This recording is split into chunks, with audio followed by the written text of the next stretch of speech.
ओम शांति। 7 जुलाई 2023। ईश्वरीय ज्ञान। आज की मुरली। मीठे बच्चे, अर्थ सहित बाप को याद करने से ही तुम्हारे पाप नाश होंगे। आत्मा पतित से पावन बनेगी। नंबर 1 सब्जेक्ट है याद की। प्रश्न: मनुष्यों की अर्जी क्या है और बाप उस अर्जी को कैसे पूरा करते हैं? उत्तर: मनुष्य बाप से अर्जी करते हैं, ओ गॉड फादर, हमें पापों से मुक्त करो। ओ रहमदिल बाबा, रहम करो। बाबा सभी की अर्जी सुनकर स्वयं आते हैं और पापों से मुक्त होने की युक्ति बताते हैं।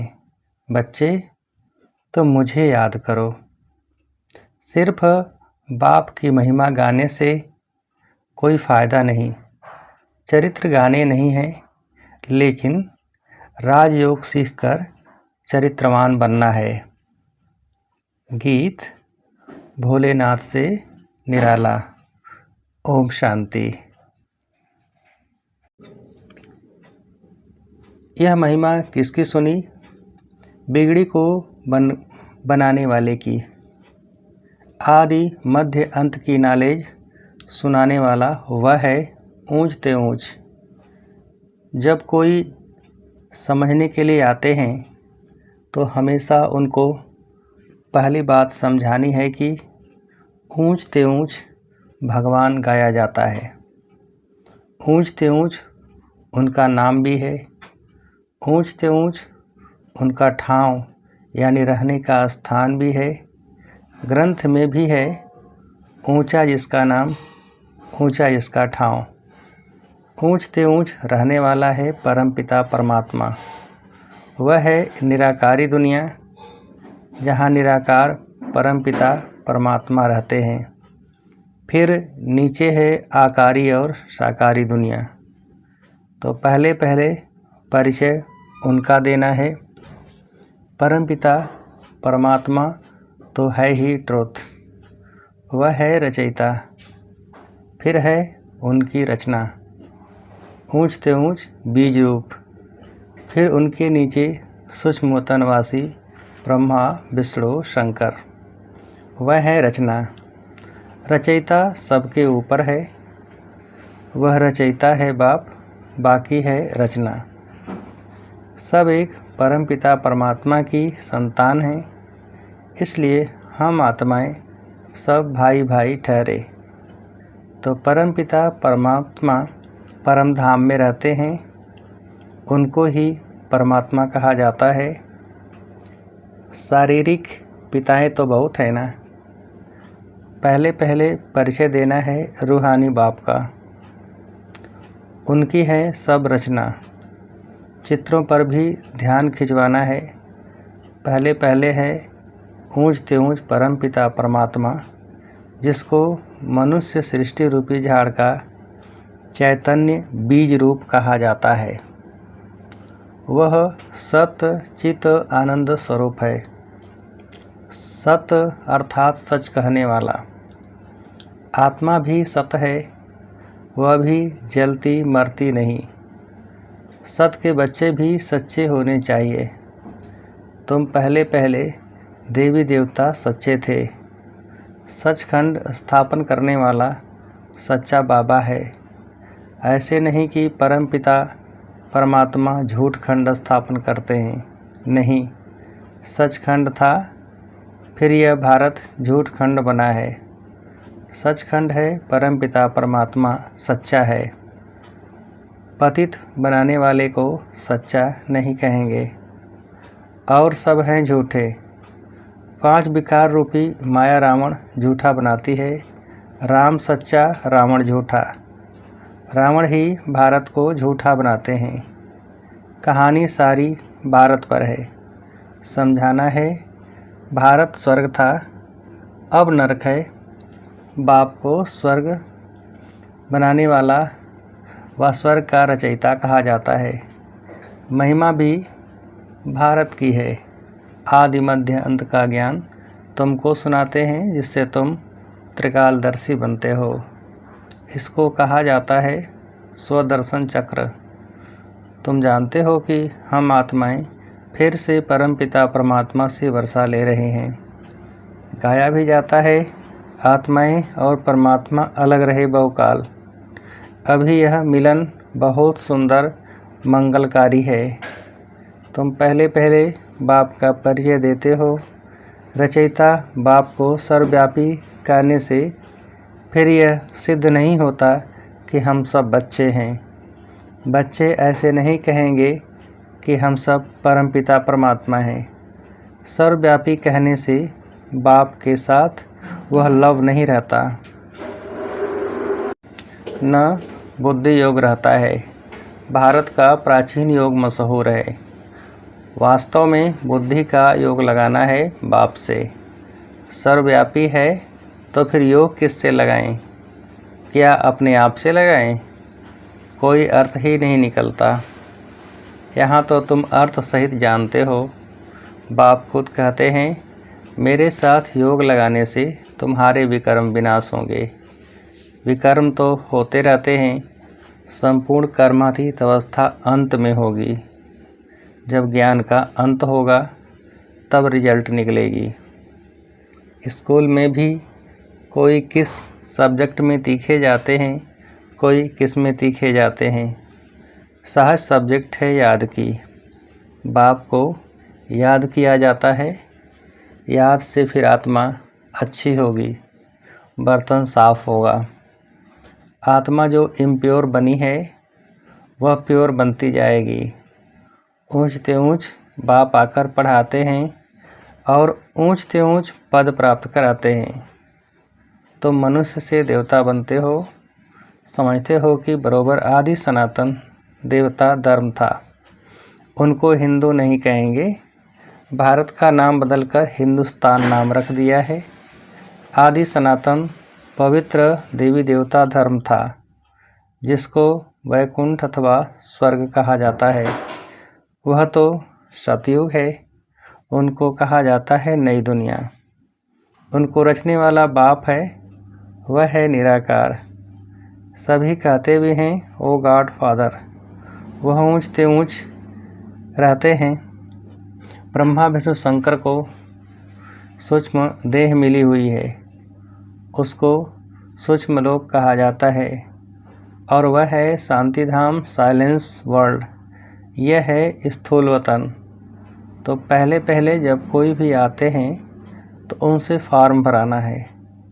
आत्मा का बाप कौन है? ऊंचते ऊंच तो भगवान को ही कहा जाता है। साधु संत आदि सब प्रार्थना करते हैं। प्रार्थना को रिक्वेस्ट भी कहा जाता है। ओ गॉड फादर, हम अर्जी करते हैं, हमारे पापों को दग्ध करो और रहम दिल बाबा रहम करो। ऐसे ऐसे पुकारते हैं। रहम सभी तो नहीं करेंगे। सब पर रहम करने वाला तो एक ही बाप है, सर्वोदया कहते हैं। अब वह क्या करते हैं, कितने पर राम करते होंगे, वह भी ड्रामा में नोट है। इस समय जो कुछ चलता है उनसे तुम भेंट करते हो। गीता भागवत में यह बातें हैं नहीं। गीता है ज्ञान, बाकी चरित्र आदि की तो कोई दरकार नहीं। स्टूडेंट टीचर के चरित्र गाते हैं क्या? मास्टर के बैठ महिमा करने से कोई भी फ़ायदा नहीं। बाप की सिर्फ महिमा करना, वह ज्ञान का सागर है, सुख का सागर है, इससे कुछ भी मिलता नहीं है। अभी तुम बच्चे समझते हो कि बाबा हमको राजयोग सिखलाए त्रिकालदर्शी बनाता है, अर्थात तीनों कालों और तीनों लोकों की नॉलेज देता है। तो तुम मास्टर त्रिलोकी के नाथ भी कहला सकते हो, त्रिकालदर्शी भी कहला सकते हो। बरोबर हम तीनों लोकों को जानने वाले नाथ बनते हैं। यह राजयोग है। हम बादशाह बन रहे हैं, बनाने वाला बाप है। पारसनाथ कहते हैं ना, वह है लक्ष्मी नारायण। भले उन्हों के मंदिर हैं, लेकिन मनुष्य जानते नहीं कि यह कौन है। लक्ष्मी नारायण हैं पारसपुरी के नाथ। पारसपुरी सतयुग को कहा जाता है। तुम यह जानते हो कि बरोबर श्री कृष्ण के हीरे जवाहरों के महल थे, पारसनाथ थे। तो पहले पहले यह समझाओ कि यह मानते हो कि सभी का रचयिता बाप है। ब्रह्मा विष्णु शंकर का भी वह रचयिता ठहरा। पहले तो यह निश्चय करो कि वह बाप स्वर्ग का रचयिता है। स्वर्ग में आदि सनातन देवी देवता धर्म वाले थे। उन्हों को यह नॉलेज कब मिली? बाप कहते हैं कि मैं कल्प कल्प संगम युगे आता हूँ नॉलेज देने। बरोबर तुम सतयुग आदि के पारसनाथ बन रहे हो। कितनी फर्स्ट क्लास नॉलेज है। यहाँ बैठे हो, तुम समझते हो हम बाबा से स्वर्ग का वर्षा पाए, पारसनाथ पारसपुरी के मालिक बनेंगे। बुद्धि जानती है कि लक्ष्मी नारायण आदि देवी देवताएं कितने धनवान थे, बहुत जेवर आदि थे, बड़े साहूकार होते हैं। तो पहले पहले बाप को जान, उनसे वर्षा लेना है, याद से वर्षा लेना है। सूक्ष्म बात यह है, हीरे जवाहरों के कितने बड़े बड़े महल थे, अभी वह खत्म हो गए, फिर अपने समय पर खड़े हो जाएंगे। पहले थे, फिर खत्म हुए, फिर होंगे ज़रूर। ड्रामा में नूद है। यह बुद्धि से समझने की बात है। लड़ाई में भी सब टूट फूट जाते हैं, फिर नए सिर महल बनाते हैं। महल जरूर बनाए होंगे। तुमको साक्षात्कार होता है कि बरोबर महल हैं, हमने बनाए थे। ऐसे नहीं कि सागर के नीचे चले गए जो अब निकलने हैं, नहीं। यह तो ड्रामा का चक्र फिरता रहता है। वह समझते हैं कि लंका रावण की अथवा सोने की द्वारिका नीचे चली गई है जो फिर निकलेगी, परंतु ऐसे तो है नहीं। अभी तुम द्वारिका के मालिक बन रहे हो। कितने माला माल थे, धन दौलत सब था, अब सब गायब हो गया है, सब ले गए। फिर ऐसे ही होगा। पहले पहले बाप का परिचय देकर फिर चक्र का राज समझाना है कि यह कैसे फिरता है। सतयुग की स्थापना बाप ही करेंगे। अब बाबा सम्मुख बैठ कहते हैं कि मुझे याद करो। इस याद की योग अग्नि से ही तुम पतित से पावन बनते हो और कोई उपाय नहीं। योग अग्नि से आत्मा पतित से पावन बनती है। पतित पावन बाप ही आकर पावन दुनिया स्थापन करते हैं। फिर तुम गंगा के लिए क्यों कहते हो कि यह पतित पावनी है? जब तप गंगा स्नान आदि करना, यह सब भक्ति मार्ग की सामग्री है। भक्ति मार्ग पहले अव्यभिचारी था, फिर व्यभिचारी बना है। आधा कल्प लगा है व्यभिचारी बनने में। 16 कला से 14 कला, फिर कलाएं कम होती जाती हैं। यह ज्ञान सागर बाप समझाते हैं। ब्रह्मा विष्णु शंकर को ज्ञान सागर मनुष्य सृष्टि का बीज रूप नहीं कहा जाता। परमपिता कहने से बुद्धि ब्रह्मा विष्णु शंकर तरफ नहीं जाती है। आत्माएं परमपिता परमात्मा बाप को ही याद करते हैं जब उन्हों को दुख होता है। सतयुग में सुख है तो कोई भी पुकारता नहीं। अब आत्माएं जानती हैं कि आधा कल्प से दुख पाया है, अभी फिर स्वर्ग में जाएंगे, वहाँ कोई भी दुख नहीं। इसलिए सतयुग में बाबा को याद करने की दरकार नहीं पड़ती। ड्रामा अनुसार बाबा हमको सुख का वर्षा देकर ही जाएंगे। मनुष्य जब बूढ़े होते हैं तो वानप्रस्थ में जाकर बैठते हैं, गुरु करते हैं। यहाँ तो बाप स्वयं आकर सतगुरु बनते हैं। कहते हैं कि तुम सबको साथ ले जाऊंगा, ऐसे और कोई भी कह न सके।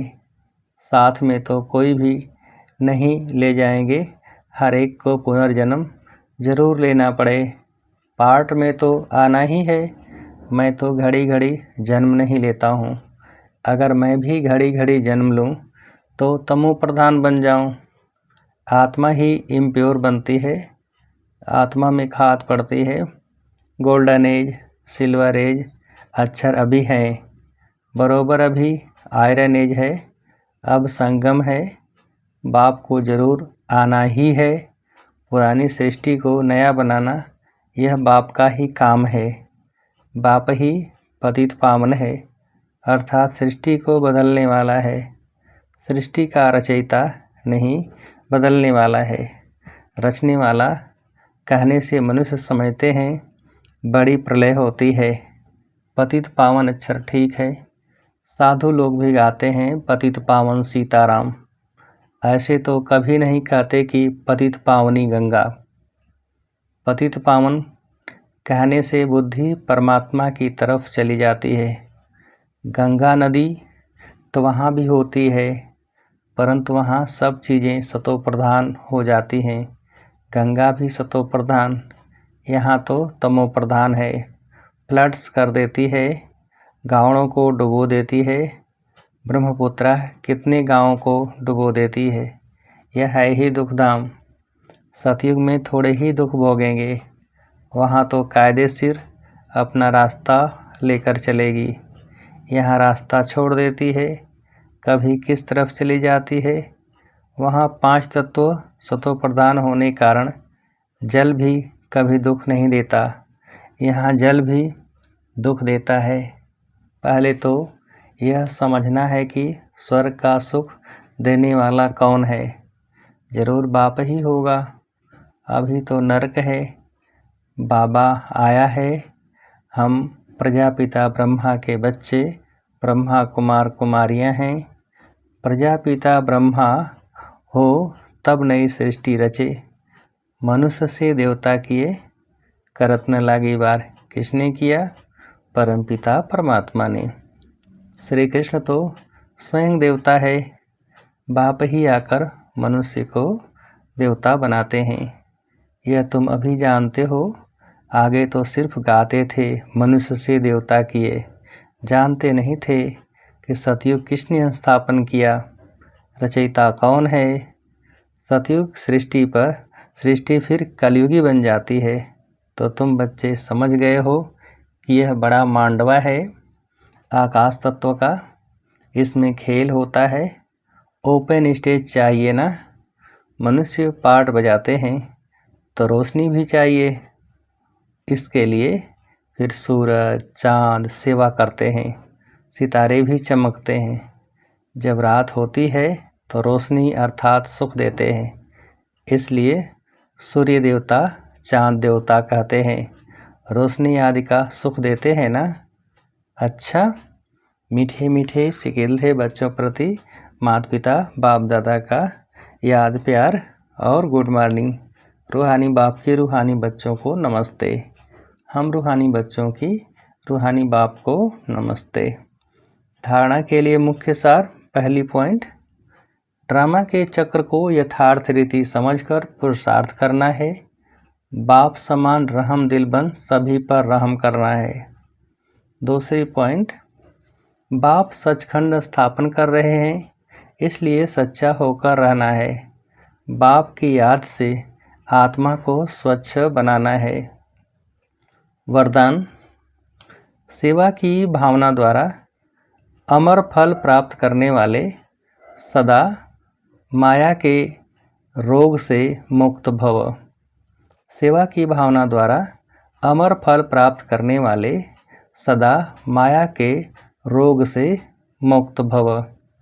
विस्तार, जो बच्चे संगम पर प्रभु फल, अविनाशी फल, सर्व संबंधों के स्नेह के रस वाला फल खाते हैं, वे सदा ही माया के रोग से मुक्त रहते हैं।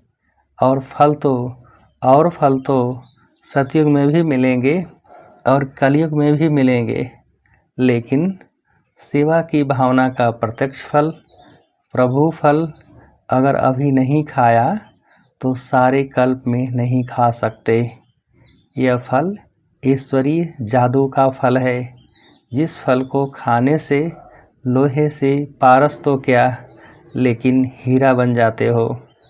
यह फल सर्व विघ्नों को समाप्त करने वाला अमर फल है। स्लोगन: अपकारियों पर भी उपकार करने वाले, निंदक को भी मित्र समझने वाले ही बाप समान हैं। अपकारियों पर भी उपकार करने वाले, निंदक को भी मित्र समझने वाले ही बाप समान हैं। अच्छा, ओम शांति।